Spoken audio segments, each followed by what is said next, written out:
Sorry, Genesis. There's no way I can pay for the damages. I'm only a housewife. I never have any money. I don't have any savings and I don't even work part-time. And my husband is away overseas on business. I can't ask him anyway. He doesn't know about the accident and I don't want him to find out.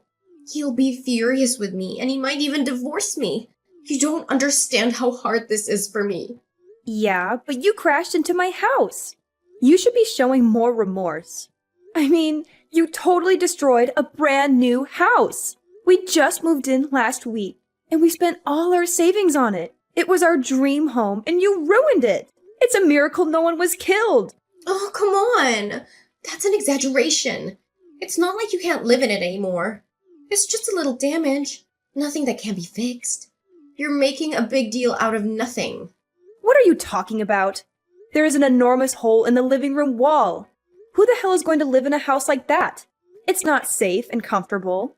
The whole structure could collapse at any moment. And what about the weather? It's winter and it's freezing outside. How are we supposed to keep warm with a gaping hole in our house? And what about the security? Anyone could just walk in and rob us or harm us. We're not safe in our own home anymore. Can't you just live upstairs? When I was in high school, my friend's house caught on fire. They couldn't afford to fix it, so they just boarded up the hallway and lived in the non-burnt part. Problem solved. They just adapted to their situation and made the best of it. You should do the same thing. Just live upstairs and forget about the downstairs. It's not that hard. What? I'm not going to just live upstairs. It's not a solution. It's a nightmare. We paid for this house. We deserve to live in this house. We're not going to give up on our dream home because of your mistake. Okay. I've got a solution. I'll take the house off your hands. I'm good at the old DIY. I'll do all the repairs myself. I bet you I'll do a better job of it than the building company you used. They never give it a loving touch. You'll see. It'll be better than before in no time. So where are we supposed to live? There are plenty of rooms to rent down by the docks. They used to house the families of the dock workers before the shipping companies all unionized and collapsed when they couldn't afford the demands of the workers. There are some great deals down there. You'll find somewhere. And it's your place we're talking about. You'll figure it out. You're the one who caused all this when you drove your damn car through my living room. You saying that doesn't change the fact that I can't pay for the repairs and you don't want to put a little effort in and live upstairs. My company went bankrupt last year and I've been a penniless housewife ever since. I couldn't pay for anything even if I wanted to. And it's your fault for not having insurance. What were you thinking? Someone could lose control of their vehicle and slam straight into your house. Without insurance, you'd be screwed. That's exactly what happened. Oh, exactly right. What were you thinking not having insurance? I think you've learned a valuable lesson here. No, if you'd had third-party insurance, we wouldn't be in this mess. Don't you go try to blame me for this. Next, you'll be saying it's my fault for building a house right where you lost control. Good point, that.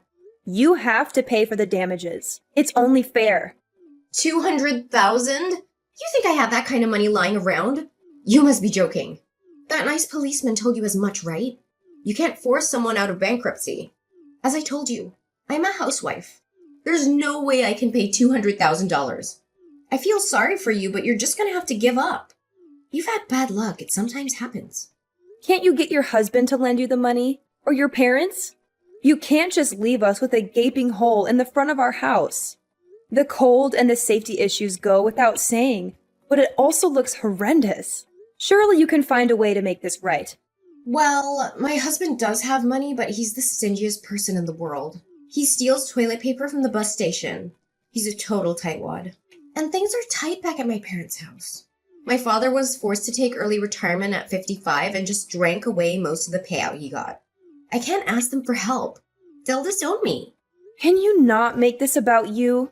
You wrecked my house and need to make it right. Don't go giving me a sob story about your family. It really doesn't concern me. I just need to fix my house. I told you I don't have any money, and yet you're still harassing me and telling me to find a way. That sounds like a threat to me. How is that a threat? Find a way to suddenly give you $200,000? You sound like the mafia. Am I gonna wake up with a horse head in my bed? A concrete ball gown, perhaps? A concrete ball gown? Look, Genesis, I didn't crash my car into your house because I wanted to, you know? It wasn't part of a master plan. Step 1, take out front wall. Step 2, not pay for it. Your kids suddenly ran out into the road and I swerved to miss them. That's why I crashed into your house. Count yourself lucky. Would you rather have a smashed front room or a smashed dead kid? Why haven't you said anything about this until now? Were you just waiting to see how far your other excuses would stretch? If I did that, then your boy would be made out to be the villain. I wanted to save him all that. He had a bad enough experience by nearly being hit by that car. Your car. Yes, my car. Poor boy was scared out of his wits. I kept quiet about it, but you started threatening me and left me no choice. What a load of rubbish. See? With that kind of denial and refusal to hear the truth, I didn't stand a chance. I'm automatically guilty. Is that it? Do you have any proof that what I'm saying isn't what happened? Security camera footage, maybe? No, we don't, and I haven't asked the neighbors. Well, you just moved in. You wouldn't have had time to set up the cameras yet. So without a shred of evidence to disprove my account of events, you make demands of huge amounts of compensation money? That's a bit presumptuous, don't you think?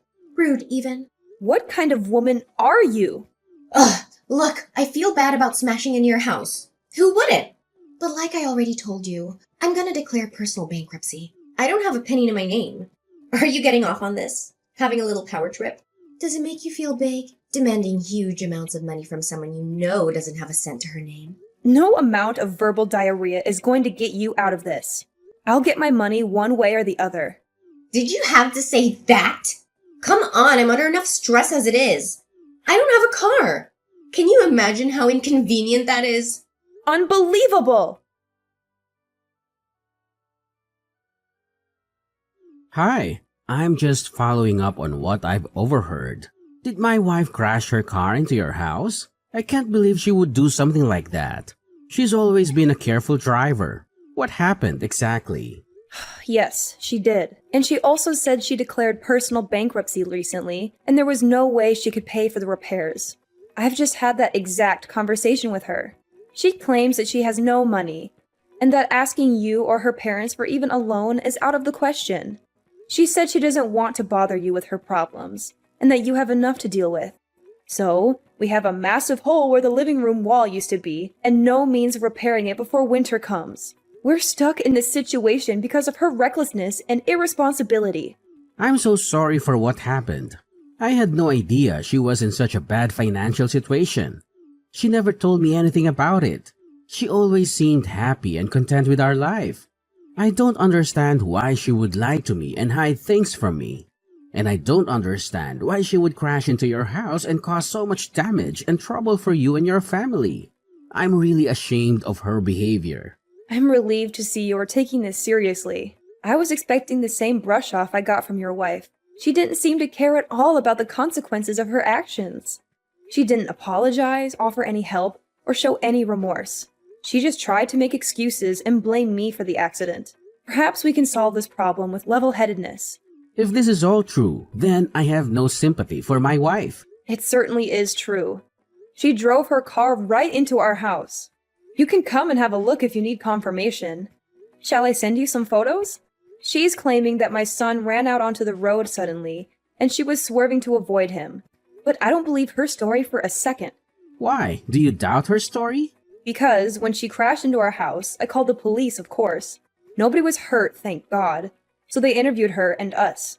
There was never any mention of my child in her statement. Surely then was the time to say it? She only mentioned it much later when I started trying to get some money out of her. I think she panicked and thought of it to try to absolve herself of blame. I see. Well, yeah. If she only thought to mention it after giving her statement to the police, then it does lack credibility. Well, don't you worry. I'll make sure you get the $200,000. I have to warn you, that's only a rough estimate. The actual cost could be a lot more. Right. When you have an official quote, please send it to me. I'll pay it in full. But the matter of your child needs to be looked into. If there is a chance that what my wife is saying is the truth, then we need to take that into consideration too. Oh, yes. I guess you'll want to make sure of the actual events. Of course. I still can't believe she'd do such a thing. It hasn't sunk in yet. She's pretty volatile at the best of times, but I owe it to her to see if she's actually telling the truth. She's my wife, after all. I understand. I'll get back to you when I've spoken to the police again. Right, thank you. I'm heading home. I should be back stateside the day after tomorrow if I can get a flight at such short notice. Let's continue this then. Can you just leave work like that? This takes priority. Yes, of course. I really appreciate it. Have a safe flight.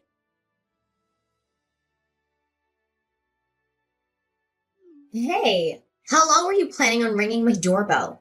If you ring and no one comes through the door, that should tell you no one is home. It's common sense. Anyway, I've disconnected it. I know you're in there, so just open the door already. You'll regret not talking to me.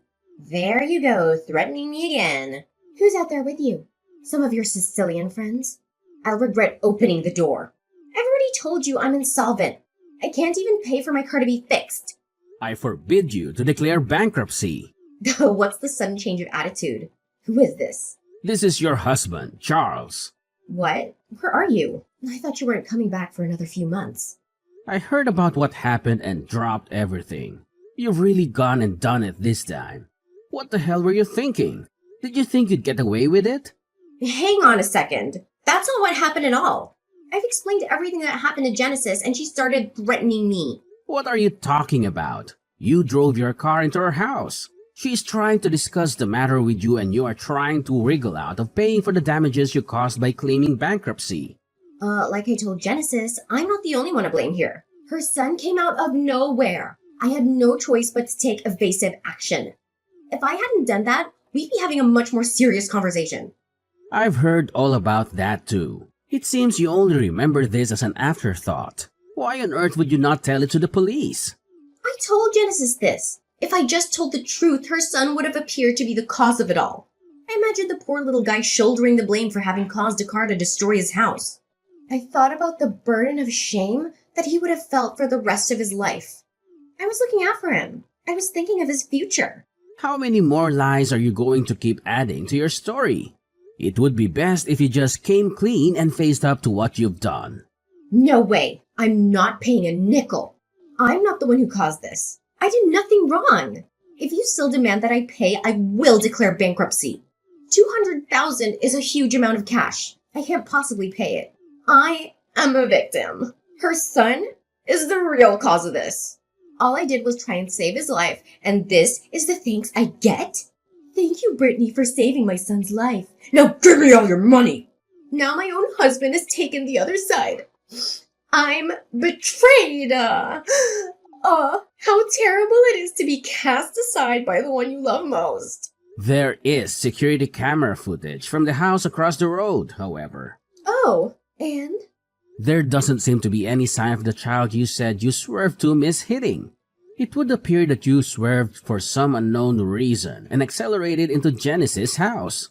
That is what the video footage shows. Would you care to explain that? How about telling the truth this time? There is video footage, then.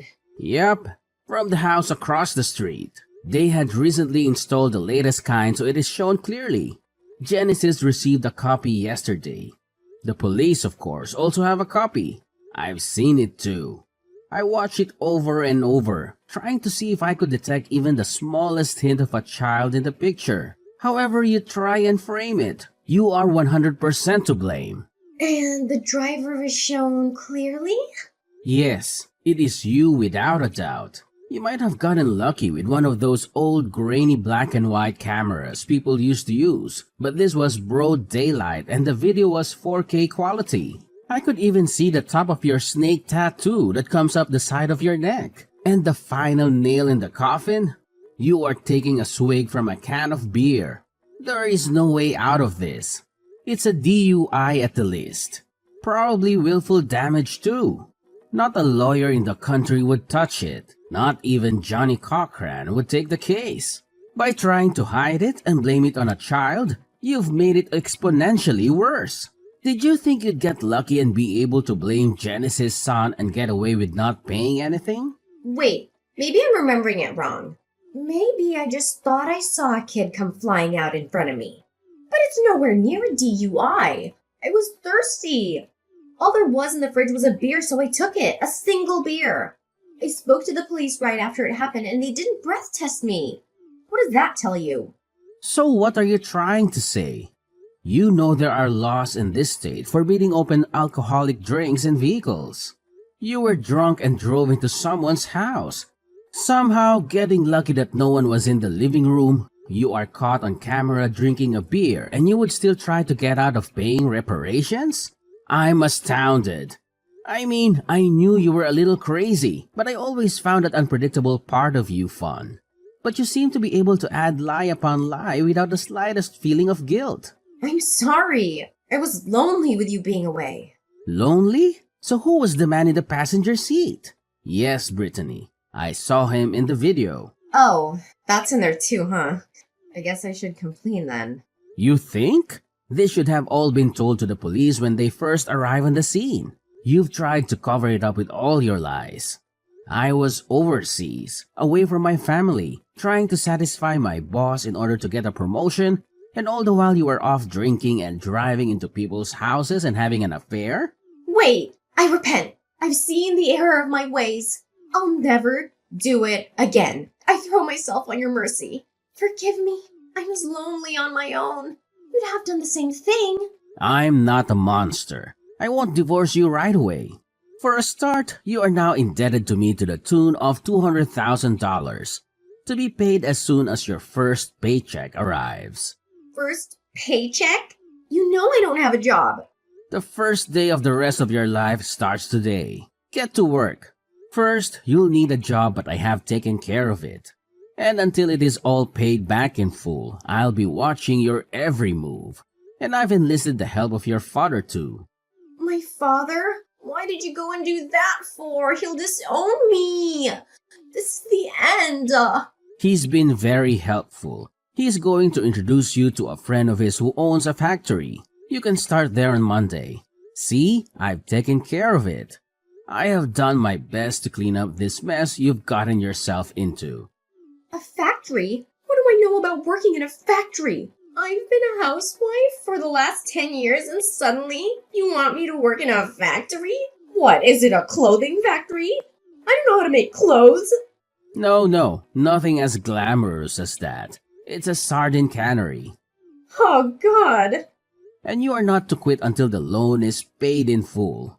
That's a lot of sardine cans. But who knows? You might make line or even shift manager. You'd get a small promotion. Cheer up, it's not like it's a terrible place to work with a bad safety record and lots of mysterious injuries. And you'll be paid for your work. It could have been so much worse, making car license plates in prison. And, best of all, there is a workers' dormitory you can live in. You'll be able to cut back on living costs.